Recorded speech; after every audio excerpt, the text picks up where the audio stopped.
Greetings, and welcome to Oxford Industries' first quarter fiscal 2020 earnings conference call. At this time, all participants are in a listen-only mode. A question-and-answer session will follow the formal presentation. If anyone should require operator assistance during the conference, please press star zero on your telephone keypad. Please note, this conference is being recorded. I would now like to turn the conference over to your host, Anne Shoemaker, Treasurer. Thank you. You may begin. Thank you, and good afternoon. Before we begin, I would like to remind participants that certain statements made on today's call and in the Q&A session may constitute forward-looking statements within the meaning of the federal securities laws.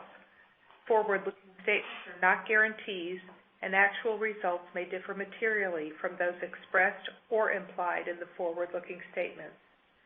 Important factors that could cause actual results of operations or our financial condition to differ are discussed in our press release issued earlier today and in documents filed by us with the SEC, including the risk factors contained in our Form 10-K. We undertake no duty to update any forward-looking statements.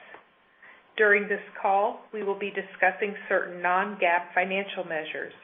You can find a reconciliation of non-GAAP to GAAP financial measures in our press release issued earlier today, which is posted under the Investor Relations tab of our website at oxfordinc.com.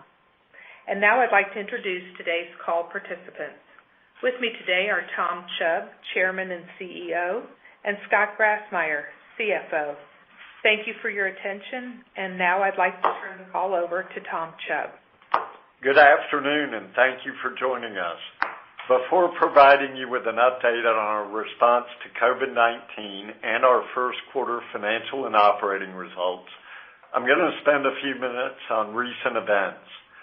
What has happened across the country over the last few weeks has brought into sharp focus that we, as a country, are still falling well short of our national aspiration of racial equality and equal economic opportunity for all. It is time for us all to listen, learn, and act. We can feel heartbroken, fearful, or uncomfortable, but we must get busy and take action to change things for the future. With this in mind, Oxford is making a $1 million commitment of additional support over the next 4 years to help our local communities address economic and racial inequality through education. Every child, regardless of race or economic circumstance, deserves the chance. Every child, regardless of race or economic circumstance, deserves the chance to learn and be successful. The likelihood of success increases exponentially when a child has access to a quality education. All too frequently, particularly in economically disadvantaged communities and communities of color, that access does not exist. Our commitment builds on Oxford's long history of supporting education programs that improve access to quality education for economically disadvantaged youth in predominantly African American communities. Now let's talk about what's going on in our business. It goes without saying that this year is a very unusual year. In any other year, our key objective is always delivering the sustained profitable growth that drives long-term shareholder value. With the shutdown of the economy in response to the COVID pandemic, this is a year that, given the nature of our business, makes it almost impossible for us to achieve this objective. That said, we believe this situation is temporary and that by focusing on our people, our brands, and our liquidity, we believe this situation is temporary and that by focusing on our people, our brands, and our liquidity, we will emerge from this year positioned well to thrive in the new and very different post-COVID marketplace. With respect to these three objectives, people, brands, and liquidity, I am very pleased with what we have accomplished since March and the track we are on for the rest of the year. With respect to people, The COVID pandemic and the resulting shutdown have been incredibly disruptive for people at both a personal and professional level. To navigate through this difficult situation, we have had to take a number of painful but necessary actions that have added to the disruption in people's lives. These have included layoffs, furloughs, pay reductions, and other actions, including work from home, that have added to the challenges that people face. We do not take these actions lightly at all, and I am deeply appreciative of how our teams have rallied. Their commitment, resourcefulness, and focus has far exceeded what I could have possibly hoped for. As we are beginning to emerge from the shutdown or in the early stages of recovery, I believe our team is stronger than ever and better suited to take on the new challenges facing our industry. Secondly, with our bricks and mortar operations substantially shut down for several months and only now slowly beginning to reopen, we have done a terrific job of protecting and preserving the integrity of our brands and our relationship with our customers to ensure we remain in a strong position for the post-COVID consumer marketplace. We took actions to help us mitigate an over-inventoried position, which would undoubtedly require us to engage in heavy discounting and promotional activity that could damage the integrity of our brands. We reduced and canceled existing orders, we reduced the amount of our previously planned forward orders, and we delayed and re-merchandised inventory that was already in the pipeline.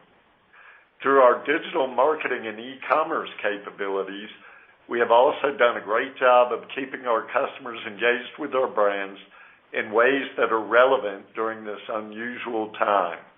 The key takeaway is that some of the most effective messages were those where we really leaned into our brands and their messages of optimism and happiness. Customers really look to our brands as an escape from some of the realities of living in a quarantined, work-from-home, homeschooled world. Reemergence from the shutdown has also accelerated our efforts to become truly omni-channel. We believe that all of these actions put our brands in great shape for the future that lies ahead. Finally, and very importantly, we have managed our cash outflows very carefully and as a result have preserved the strong liquidity we had going into the shutdown. We are confident that we will finish the year with more than adequate liquidity to grow and thrive going forward. Some of the key steps that we've taken have included painful but necessary reductions in employment expense, including the elimination of cash bonuses and reductions in executive and other employee salaries, reducing the forward inventory commitments, slowing down capital expenditures, negotiating equitable rent arrangements with our landlords, and a reduction to our dividend and the board of directors' cash compensation. Many of these actions are ongoing, including our discussions with landlords as we work to resolve the current situation. To reiterate, our key focus this year is making sure our people, brands, and liquidity are in an excellent position for the post-shutdown consumer marketplace. I'm very proud of what we've accomplished and believe we are on the right track towards achieving these critical objectives over the remainder of the year. I'll now turn the call over to Scott for more details. Thank you, Tom. Our first quarter of 2020 began strongly. In February, we were very excited to open 2 new Tommy Bahama Marlin Bars, both in the Fort Lauderdale area. Our retail and e-commerce businesses were posting positive comps, and we were on track to add to our multi-year positive comp trend.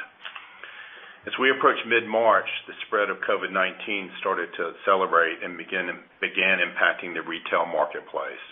On March 17th, to protect the health of our employees and customers, we temporarily closed all of our North American stores and restaurants.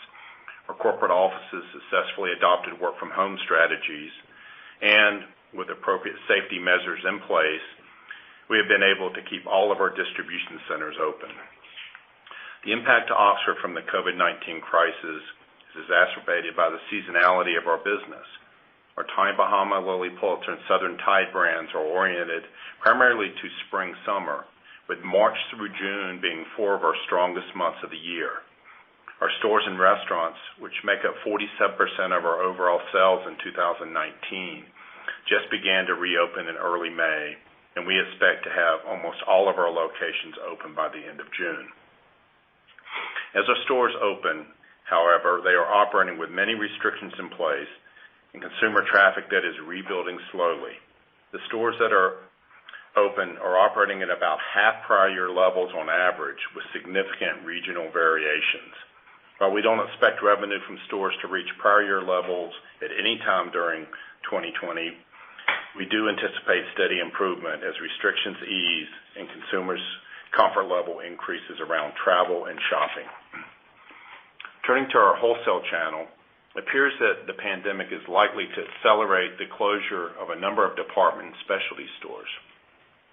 Over the last several years, we have very carefully managed our exposure to these accounts, as it has become increasingly difficult to find partners with whom we can maintain a mutually beneficial business. In 2019, wholesale sales at Tommy Bahama decreased to 20% of revenue, and at Lilly Pulitzer, 21% of revenue. Most of our wholesale partners have excess inventory, and we believe it will take them a while to work through what they have on hand. While we believe the demand for new product will be soft in 2020, and therefore we expect wholesale revenue to be significantly lower than 2019. Throughout this challenging period, we were able to successfully use our digital platforms to stay connected with our customers. E-commerce, which was 23% of our revenue in 2019, grew by 12% in the first quarter, and the positive momentum has continued into the second quarter as we reap the benefits of the long-term investments we have made in digital and e-commerce, such as upgrades and redesigns of websites, enhanced search engine optimization, and new enterprise order management systems. In the first quarter, adjusted gross margins declined 220 basis points due to higher inventory markdowns and a modest increase in promotional activities. We expect to continue to experience pressure on gross margin as we expect to be modestly more promotional throughout the rest of the year. We have made significant strides in reducing expenses in the first quarter, with reductions across most spending categories, reducing SG&A by $17 million compared to last year. Employment costs were reduced by $11 million in the first quarter as we made the difficult decisions affected our employees. We furloughed substantially all of our retail and restaurant employees, eliminated positions throughout the organization, reduced salaries for certain employees, and we suspended our bonus and 401k match programs. We expect SG&A to be lower year over year, with the largest percentage decrease in the second quarter. Then, as we expect all locations to be open for the full third and fourth quarters, the year-over-year percentage decreases in SG&A are expected to narrow. Managing inventory is a critical component of ensuring the health of our brands, and we have taken meaningful actions to reduce and defer inventory orders, with approximately a 25% reduction in forward orders. By repurposing some of Tommy Bahama's spring-summer collection, we've taken about $25 million of inventory and moved it out to Tommy Bahama's resort line in December. And we have been working with our vendors to extend payment terms. We are pleased with our efforts, and inventory at quarter end increased only 8%, despite the significant sales decline.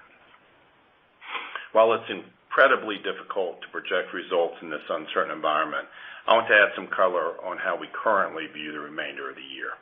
The timing of the COVID-19 pandemic created significant headwinds to our top line, and similar to the first quarter, we expect a significant year-over-year decrease in second quarter sales. However, in the second quarter, we expect a larger percentage year-over-year decrease in SG&A, resulting in a smaller loss than in the first quarter. The third quarter is always a difficult quarter due to seasonality, and we expect it to be even more difficult this year.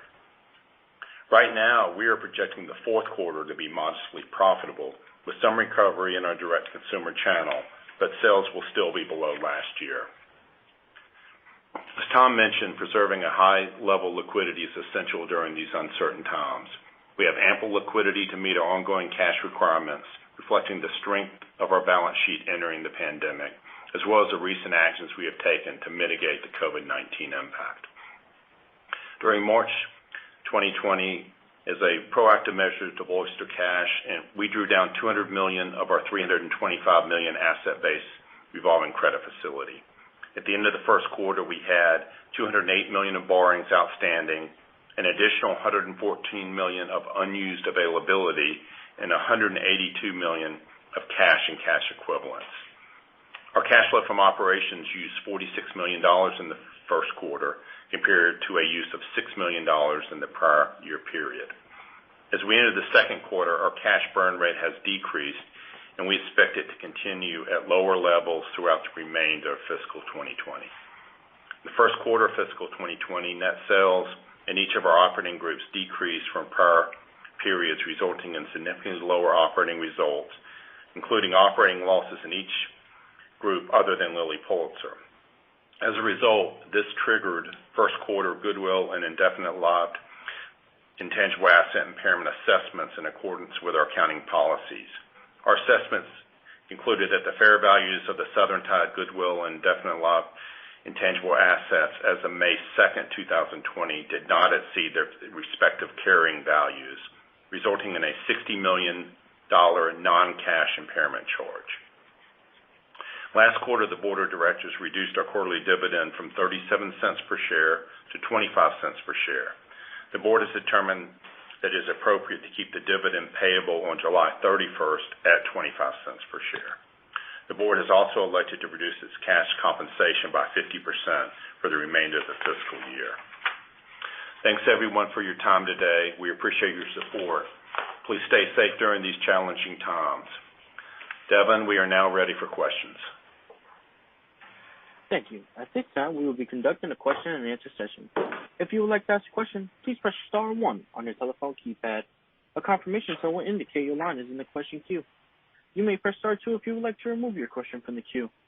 For participants using speaker equipment, it may be necessary to pick up your handset before pressing the star keys.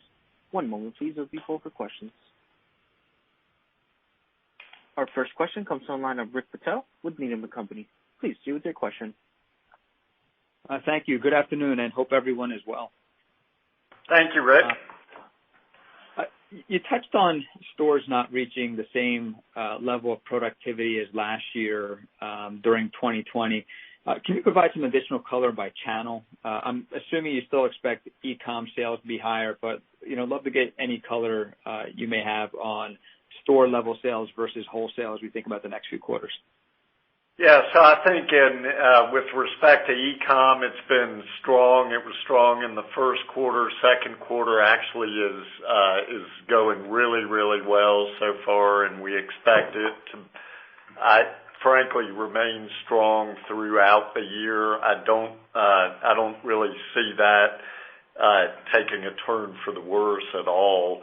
On stores, what we're seeing is that as we reopen, our guests' emotional connection with our brands is stronger than ever, but you're still acting in a very restricted environment. You've got kind of a couple of considerations going on. First and foremost, we want to make sure that we're doing all the things that we should be to protect the health and safety of our employees and our customers.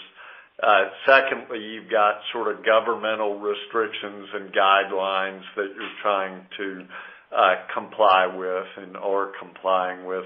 And third, you just have consumer sentiment about getting out and about. And what we're seeing is sort of what tracks, what you're seeing on the news in the places that are more, receptive to reopening in Florida and Texas and maybe Arizona, places like that.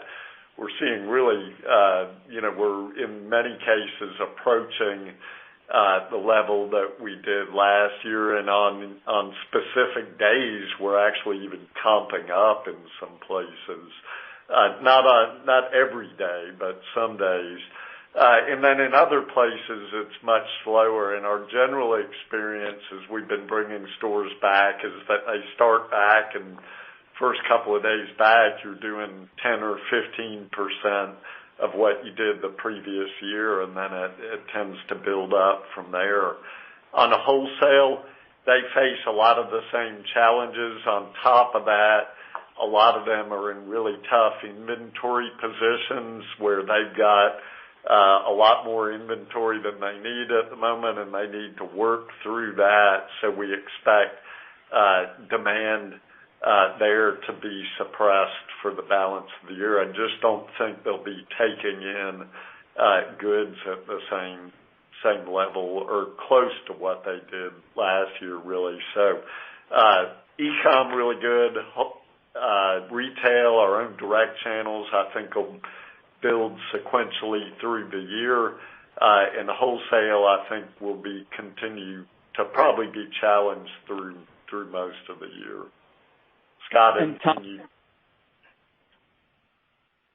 Tom, on the last point on wholesale, we've heard from some other brands that they're planning their fall order books down 30% or even more, just given the inventory issue that you're touching on. Are you approaching it the same way from a planning perspective, or do you not expect it to be that severe? We certainly are not. We're not planning to try to force goods on people where they're not ready for them. In our forward order buys, we approached it with something with we're buying 25% less on a forward order basis, with the idea that wholesale will be down and our own channels won't be all the way back up. But we have seen, it has been a very slow start back up to wholesale. And I think it'll take some time for the inventory to correct itself. Got it. And again, I'm sorry. Go ahead. No, go ahead. I was going to ask about the gross margin. So, down 220 basis points. It's yes, it's down, but it's not nearly as severe as what we've seen from a lot of other companies where it's down, north of 1,000 basis points. So just curious, your thoughts on the ability to kind of limit gross margin deterioration, and is it safe to assume that 1Q is the most severe in terms of the gross margin decline, and we should see it getting less bad going forward?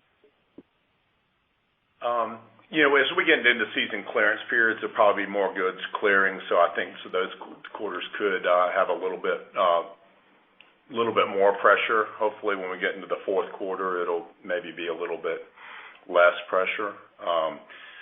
But we did, by deferring some of the inventory, canceling inventory, our groups got on it early, and we're able to go in there with current buys, reduce them. We're able to re-merchandise and delay some goods that were scheduled for summer, push them out to the resort season. That has taken a little bit of pressure off, and I think for right now, being only 8% up with over 40% sales reduction, we're really pleased with actions our groups have taken. I appreciate it. Thanks very much. Thank you, Rick. Our next question comes on the line of Edward Yruma with KeyBank. Please do with your question. Hey, good afternoon. Thanks for taking the questions. I guess first on the store footprint, given some of the changes that may occur, any thoughts around the current size of the footprint, and are you taking the opportunity to close stores permanently? And then as a housekeeping question, I know you've mentioned you're in kind of negotiations for rent. Have you expensed the full amount of rent in the first quarter, or do you catch some of that up in later quarters? Thanks. Yeah. So, Ed, thank you very much for being on the call today, and I'll answer the first or the last one first because it's got the most straightforward answer, and that's that we are fully expensing the rent during the first quarter. So unless we had a signed deal with the landlord giving us some kind of break, we ran the full rent expense through the income statement. So there's no surprise coming later on rent. Secondly, on the store footprint, I think we are we're thinking a lot about what the store looks like in the future, and I don't know that we got all the conclusions less. I think that, we probably over time are going to see less people in stores, but when they get there, they're going to be more committed to buying. They're going to have done their research in advance. They're going to be looking for the expertise in the service of our great staff in the stores, and it may end up physically changing the way that we want to lay out those stores and the size of them, but I don't know that we've drawn any hard conclusions about that. And then in terms of store count, one of the things that I think was a strength going into this shutdown is that we were not over-stored. We didn't have a lot of stores that were marginal. So while this situation has definitely put pressure on things, I don't expect to close down a lot of stores as a result of this. I can't say that there won't be a small handful that won't reopen, but I don't think we'll close down a lot of stores in the short term. Scott, okay, one other follow-up. Go ahead. Just one other follow-up, if I may. You guys have historically been a very disciplined buyer. I know it's probably tough to talk about during such time of pressured macro, but you bought Lilly at a fantastic, very opportunistic time. Are you starting to see potential targets get more reasonable valuation? Is this something you'd entertain at this point? Thank you. Thank you, Ed. And I think that's right. We did buy Lilly at the end of 2010, and that was kind of, when the recovery was underway after the financial crisis. And we think there might be an opportunity like that again.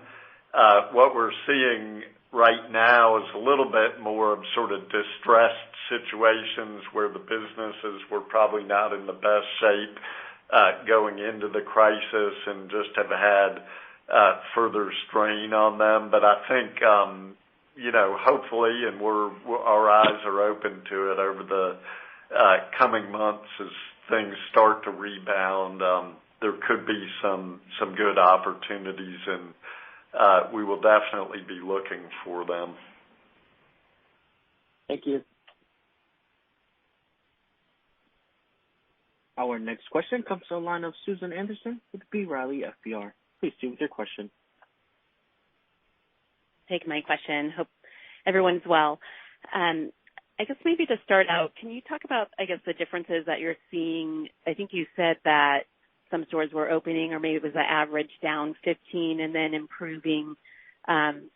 One, is that the average across the base? And maybe just talk about the differences that you're seeing in the regions that are performing better versus the regions that are maybe opening up a little bit slower. And then if you could comment on just how Hawaii and California is doing. Thanks. Yeah, sure. So, Susan, thanks for being on the call and thanks for the question. The stores that are doing best are really the ones that are in locations that people are driving to kind of get away from it all, and that are in a sunny place that has something to do with the beach. So, for example, we've got stores in Destin, the Sandestin Resort area in Florida, that are doing very, very well. We've got a couple outlet stores in Myrtle Beach, South Carolina, and Hilton Head that are doing very well right now, and we think that's all about people driving down to those places from a variety of locations around the country to get away from things and to have a little break and a little vacation. We've got one on Kiowa, a couple on Kiowa that are doing quite well. So those are the types of locations that are, our Naples stores are doing well. Palm Beach is doing well. Those are the types of places that are doing well. Where it's harder is the stores that are in enclosed malls in, sort of more the interior of the country. Those are a little slower coming back, and frankly, those are the ones that we're tending to open a little bit later too. Then with respect to Hawaii, as you know, Hawaii is still completely shut down. If you were to fly there today, you would have to go into quarantine for 14 days. So there's fundamentally no tourist business at this point. We're doing a little bit of business in Hawaii, but it's going to be hard for us to get back to our normal levels without the tourist business.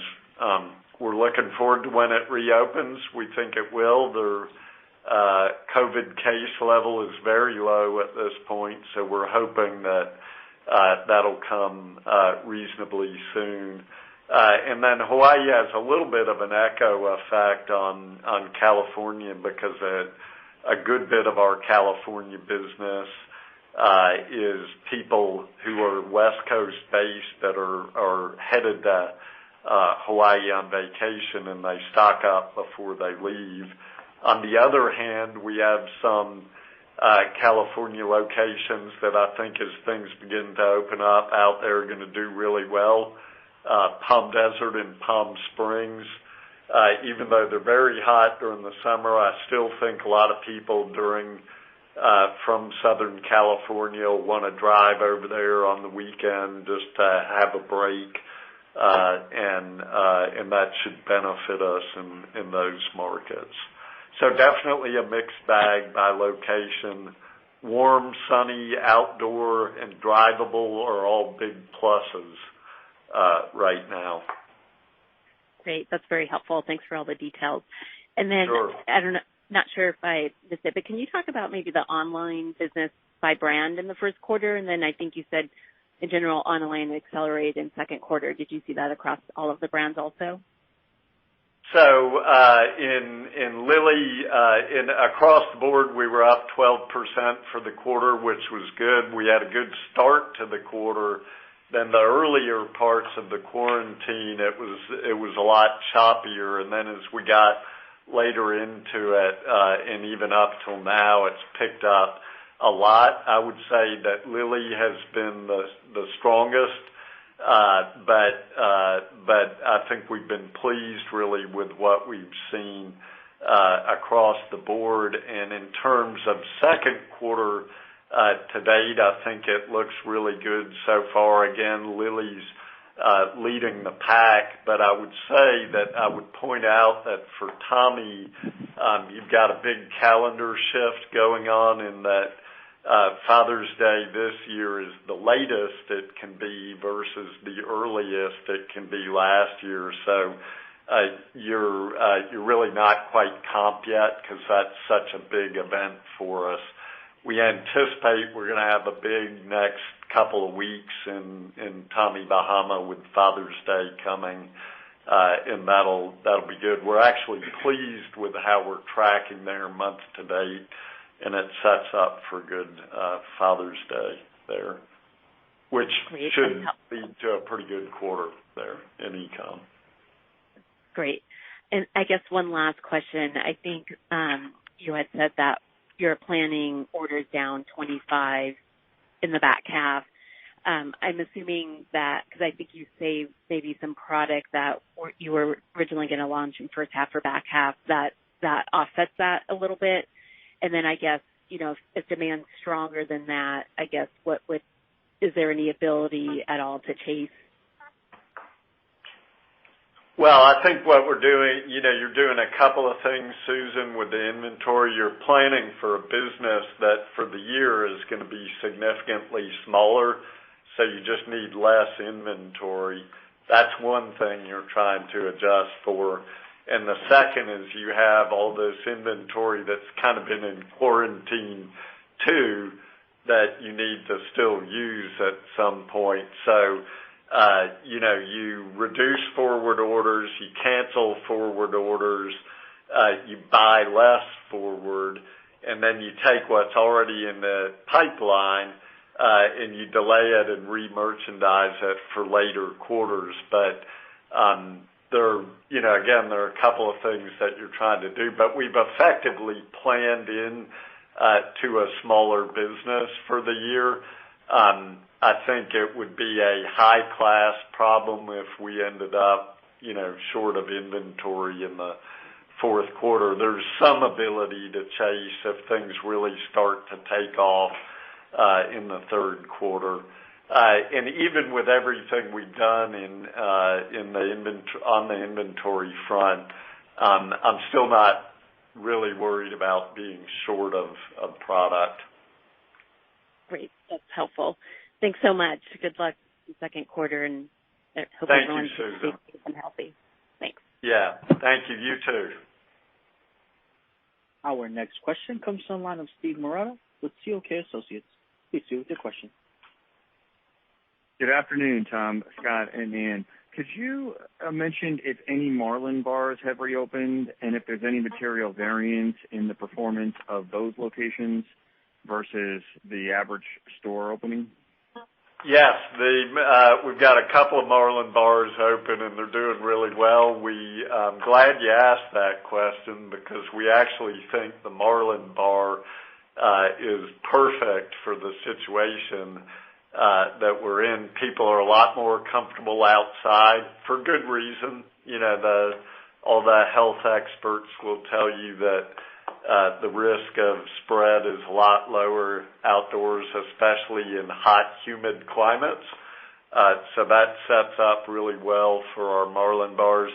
And then the second thing, and this is a great sort of byproduct of the quarantine, is that we build a much, much more robust takeout business than we ever had before.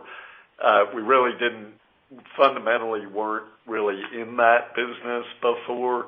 And right now, I think the last we heard, it's running about 15 to 20% of the total in those places. And the Marlin Bars and their menu items are very, very well suited to take out. So that's been kind of people talk about how crisis creates innovation and results in new business models that live on forever. I don't think we'll go backwards on takeout. I think we'll keep doing takeout. And I think we've, in a short amount of time, our team's been very focused on doing that in a very Tommy Bahama way. Very proud of what they've accomplished there, and that's going to be a nice little legacy of this situation. That's very helpful. And also, Tom, in your opening remarks, you mentioned that there's some accelerated efforts to become truly omni-channel. Can you talk a little bit about any of those mile markers that you may have reached in the first quarter or since the quarter's closed? Yeah, so I think a couple of things that we've done are, as we've reopened, we have done buy online, pick up in store as sort of the first step into reopening it. Not everywhere, but in a lot of cases. So that's been a step in that direction. We have also been doing a lot of shipping from store, even as the stores were not really open to the public. We've done, in some cases where we weren't really fully open yet, we've done by appointment only. And that's a scenario where people are maybe booking the appointment and communicating with the store associates digitally, and then they're coming in for their appointment. That is also something that I think will live on beyond this. So there are a lot of different things like that I think have made it such that the digital and e-commerce presence is becoming even more and more important, and then the store is part of supporting that overall effort. That's great. Helpful. Thank you very much. Yep. Our final question comes from the line of Dana Telsey, Telsey Advisory Group. Please proceed with your question. Good afternoon, everyone. Glad to hear everyone is safe and healthy. Thank you, Dana. As you think about inventory levels, did you take any reserves? Where do you see inventory winding up as we move forward, and how much did it impact the gross margin?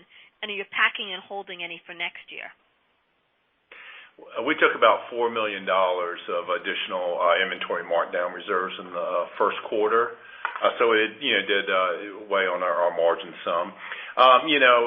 Depending on where the sales land, we probably end the year with higher year-over-year inventories, hopefully not a whole lot higher than Q1. However, if the marketplace accelerates better than we've kind of baked in, that could be different. We did really work with vendors on delaying inventory, and a lot of the goods were held in Asia by the vendors and not billed to us or shipped to us. So not only from a brand protection standpoint, not having way too much spring-summer inventory, but from a cash standpoint, deferring a lot of those inventory payments. Both of those things happened. So overall, we're pleased where we are now, and we're just really happy the way our groups got on this immediately. As soon as this situation was arising, it was really safety was priority one. Priority two was inventory. What can we do? Because the quicker we acted, the more opportunity we had. Got it. And Scott, you talked about more SG&A reduction coming. Where is that coming from? Where does marketing fit in this, and how do you look at that? Yeah, a lot of the actions, happening during Q1, so we'll get the full benefit in Q2 of, a lot of actions that happened sometime during Q1. Marketing, we are reshuffling some marketing dollars. We'll probably spend a little less, but we are spending more in digital, maybe a little less in some catalogs right now, so there is some shifting. We've left a majority of the marketing in the budget, but are being very thoughtful before it's spent. So it's an opportunity. If it's not working, we might spend less than we have planned. And if it's working, we might spend those dollars but rechannel them. And how do you think about CapEx for the year? We should be around $30 million. And I believe we originally were planning 50-ish or maybe a little more. This was going to be a pretty high CapEx year. We've deferred some things, but we still have Marlin Bars. We have the one in Fashion Valley in San Diego.